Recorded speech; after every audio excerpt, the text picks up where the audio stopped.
Hello friends, आज मी तुम्हाला गोड शिरा बनवून दाखवणार आहे। तर शिरा बनवण्यासाठी सर्वप्रथम मी एका कढईमध्ये 2 चमचे डालडा आणि 2 चमचे तूप वापरलेले आहे।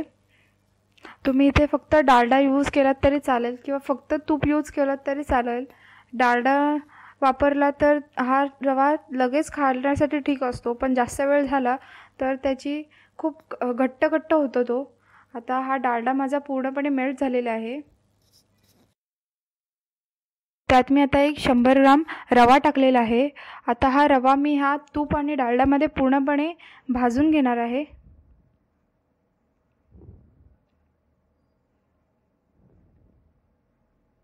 मिनिमम 7 ते 8 मिनिटं मी ह्याला पूर्णपणे शिजवून घेणार आहे।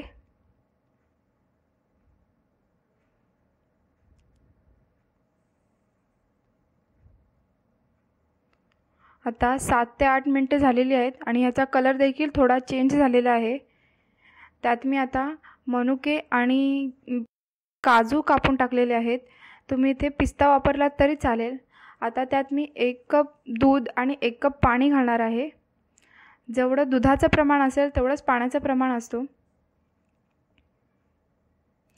आता दूध, पाणी आणि रवा मी हे तिन्ही पदार्थ एकत्रित करून घेतलेले आहेत। त्यात मी आता 3 चमचे साखर टाकलेली आहे। तुम्हाला ज्या प्रमाणात गोड खायला आवडत असेल त्या प्रमाणात तुम्ही इथे साखर घालू शकता। मी इथे 3 चमचे साखर घातलेली आहे। आता त्यात मी एक अर्धा ग्लास पाणी टाकलेलं आहे। मी पाणी ह्याकरता टाकलेलं आहे कारण की मी जे आता साखर टाकलेली आहे ती पूर्णपणे मेल्ट व्हावी म्हणून मी आता पाणी यूज केलेलं आहे। आता हे मी सगळं व्यवस्थित एकदम एकत्रित करून घेतलेलं आहे।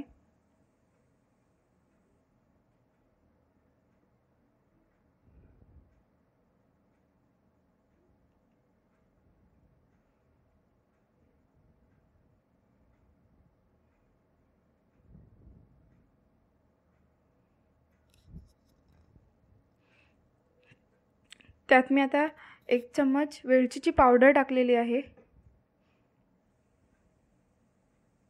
चांगलासा सुवासिक असा वास यावा खाताना म्हणून मी इथे वेलचीची पावडर वापरली होती। आता अजून देखील यात थोडं पाणी असं दिसून येते, थोडा ओलसरच आहे म्हणून मी याला एक 6 ते 7 मिनिटं तरी मी ह्याला पुन्हा शिजवून घेणार आहे।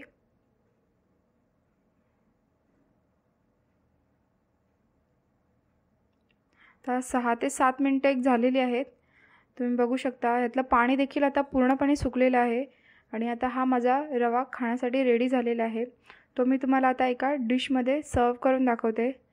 तुम्हाला जर माझी ही व्हिडिओ आवडली असेल तर प्लीज लाईक करा, सबस्क्राईब करा आणि तुम्हाला काही सपोज डाऊट्स असतील ह्या व्हिडिओबद्दल तर ते तुम्ही मला कमेंटमध्ये विचारू शकता।